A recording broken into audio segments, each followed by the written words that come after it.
Step 21. Mounting of Z-stepper motors.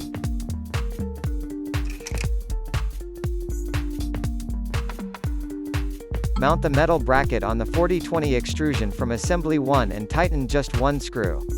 Place the short GT2 belt over the gears from the motor and the belt shaft. Then move the motor so that everything is parallel and tighten all the screws.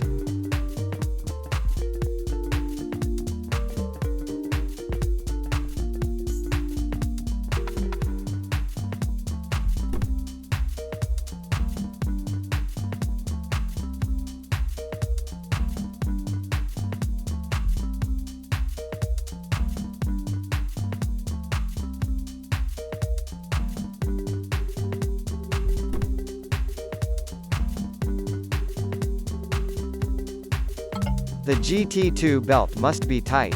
Repeat this for both shafts as there are two Z-stepper motors to turn the belt.